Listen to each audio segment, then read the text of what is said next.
Hi everybody, this is Brian Koo with another ROK video.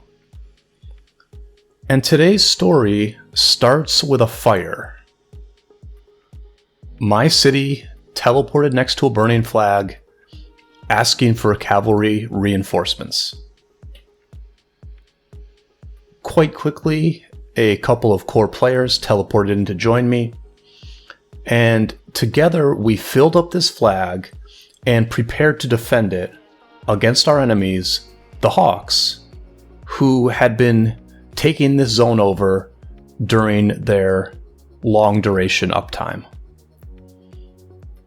And it's remarkable what a single action like extinguishing a burning flag can cause. Because as soon as I extinguished this flag, one of the Hawks' biggest whales, KvK, teleported to the direct front line and quickly launched this first of many rallies on this flag. Now, a lot of times what happens when a flag has been free burning and it suddenly gets extinguished is that the aggressor will launch that quick rally, assuming that there's a good chance they will just get a very good trade right off the bat and quickly resume their free burning ways. But I don't think the test worked out the way KvK hoped, because it was a nice, solid, positive trade for us. And we were getting set up for what I can only describe as a comfortable defense. The reason I have such good memories of this particular engagement is because right from the very beginning, I could tell that this was going to go well for us. It just fit right in our wheelhouse. And we did surprise the enemy a bit. As you can see, we're swarming a XY city garrison because one of their first players who teleported in didn't join the correct alliance and was on unsafe territory. So we got off to like a very nice start here, and it just was playing out the way I envisioned it, which is that the enemy would be very aggressive coming after us, but they would be a bit sloppy in their approach. This second rally leader, a player named KvK, came at us with an XY Nevsky rally, which we easily swarmed down. And so even though they had a very nice open field push here, the rally itself let them down because we just swarmed it down so quickly that they couldn't reinforce it. And when I review the footage of this fight, I do note that I'm very comfortable getting this set up. I was eating something while I organized it. I think I was having some soup. A little Cajun gumbo, probably. Because this felt like an asymmetric situation in our favor. The enemy had been winning for a number of hours, and they were getting very close to a sanctuary that was unshielded. And I'm sure they would have liked to capture this sanctuary from us. But we had teleported a lot of good players right around this flag. We were together on voice chat coordinating, and we came out here with very good numbers that quickly sent the message to the enemy that they were in for a tough fight. We are watching footage here from about 6 months ago. This was a war that we fought in December 2022. It's a 4 versus 4 Strife of the Eight, and a war that I'm calling the Drama War. I'll put a link up in the top to the playlist for the previous videos from the Drama War. And what we're watching right now is night 3 of this war. And it is going to end up being a 16-day war with several wild ups and downs.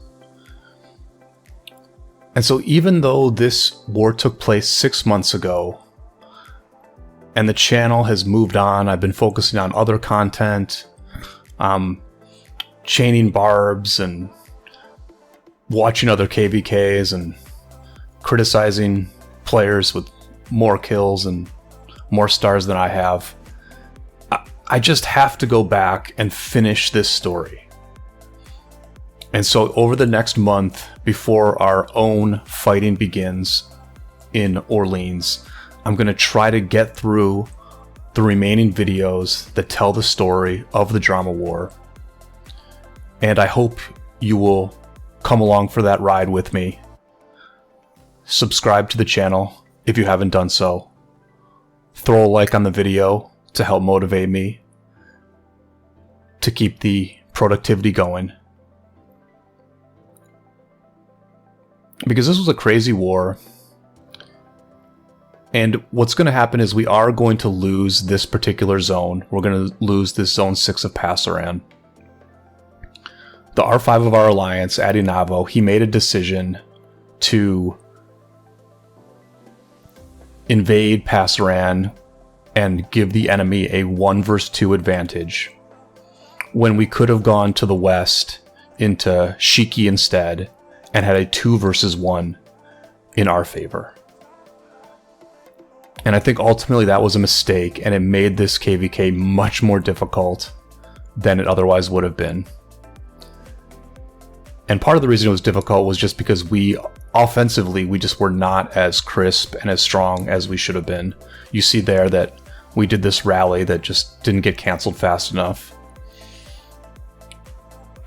But the name of the game here is that you have to try and block the enemy from being able to reinforce the rally. This is the 4th enemy rally. They're using archers now. And one thing I want you to notice is that the enemy is bringing more and more marches to the open field. And our open field is disappearing. We're clearly getting beat in this fight, but the problem and the inefficiency that many teams have in this game is that players disappear from the open field when they are needed most. This is literally the most important fight to be out there in the open field. And it doesn't matter that you're taking bad trades. What matters is that the enemy is swarming your flag, and you have to, 1, try to stop them from succeeding, and 2, make it hurt as much as possible. And so this was a very important fight to be out on the open field, and yet, inevitably, in so many kingdoms, these are the fights where players disappear from the open field. I'm looking now at how my Jan Jadwiga did against the Swarm. This was before Heraclius came out. And so I wanted to use the Jan Jad because I just felt it would do better against rallies than a Jad YSS would. But once I saw that Swarm, I knew that for the next defense I would transition to Jad YSS. I told our players to stay in this area. I made it very clear that we were not done defending this flag. Because the reality is, it took the enemy an hour to burn this flag from after we extinguished it. And as much as that trade was a bit of a positive for them, we had certainly gotten the better of this engagement so far. And we were confident that we could extinguish this flag and successfully defend it many more times. Because our uptime was increasing, our Korean teammates were waking up, and 1682, which is a European and American kingdom, was more and more going into their downtime. And so we were staying at this flag and taking their attention, while elsewhere on this map, we were actually making progress. I mean, the zone looked really bad for us. We had been dislodged from the center of the zone. Our territory was all spread out in various places. In order to defend anything, we had to teleport around. But we were going into our uptime, And so we were going to see what we could accomplish on this third night of the war. Like, we had to see what we could accomplish. And we knew that this larger conflict was far, far from over. And so I was trying to keep people engaged. I was like, we're going to keep defending, stay here, it's important. I would link to other parts of the battlefield where we were making progress to show my group that even though we were standing around being bored, by us standing there, by us defending, we were opening up opportunities elsewhere on the map for our team to make progress. And, we had just a very good group there. Like I said, it was a bunch of core players on voice. We were hanging out on voice chat. The in-game chat was also active. And I was just trying to keep people engaged, keep people enthused. Because part of what we were doing here was we were just waiting out the enemy. They were going into their downtime, so we were just going to wait them out while accomplishing some significant objectives. So as I saw our numbers, as I saw us having a numerical advantage here, I set a time for us to attack. If you look at the chat at the bottom of the screen, players were getting very, very antsy, talking about how this is the longest 2 minutes of their lives waiting to attack into this depleted enemy force. But if people do stick with you, if people do hang out and stay active in the game, stay focused on what you're doing, you do need to throw them a bone every once in a while and reward them for their diligence. And so it was very nice to be able to give this entire group some free kills here. Because what usually happens when you see some marches that look AFK and then you charge into them is that at least half of them immediately run away. But this was one of those rare times where every single march that looked like it was AFK actually was. So we got a bunch of free kills here. Everyone was rewarded. And if the enemy had been preparing for another attack, we totally disrupted their flow here by wiping out what was left of their inactive murder wall. And in other games, they call this content. In a game like EVE Online, they say you have to create content. And that's a lot of what this was, and it was why it was a nice memory for me, this sort of set piece, 8 versus 8 type of fight. The enemy did attack us about 10 minutes later, one last time.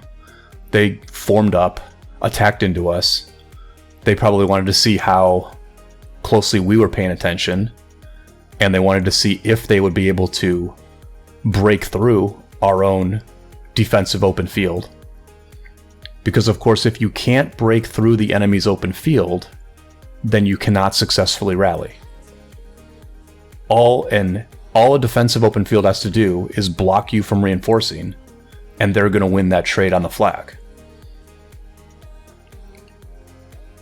And we had been doing that pretty consistently all night. We had been blocking the enemy from reinforcing their rallies. It's a simple objective, executed in a very basic way. And as expected, we were able to pull it off. So even though we were losing the zone, it was nice to get this very predictable, solid win. And I did want to show this one other clip. This was about 5 minutes after that last fight we had with the Hawks. And there's this player here, Hoa Vinh. It's a Vietnamese name. And I think the thing that 1682 did the very, very best is that they had a group of about 10 to 15 Vietnamese players who would defend during 1682's downtime. And they did not make anything easy for us. You saw that they only had like 1 or 2 cities there, but we were unable to burn them immediately because they just put really good effort on the defensive end, especially on the key flags that would really slow us down. So for us to make progress almost anywhere on the map, we had to really teleport a lot of people over and prepare a nice offensive like we have put together here. And the thing about the Hawks is that they were very, very heavy on the infantry garrisons. They had a couple of very strong Zeno Flavius garrisons that they relied on heavily. And so we really needed archer rallies to get any sort of a decent trade. So you saw Benny rallying with archers earlier. You're seeing Adinavo rally with archers now. And our strategy at this point, which we were sort of both forced into, but we knew it could also work, was that we needed to just kill all of 1682's infantry. We knew that if we could rally with multiple troop types against them, they would always defend with infantry, and if we could get them to run out of infantry, then that would change the way this war played. Because they're able to fill rallies and make things tough until they aren't. And that's one factor that we'll look at going forward. But there's a lot of other things that happen in this war. And until next time, I will see you all on the flip side.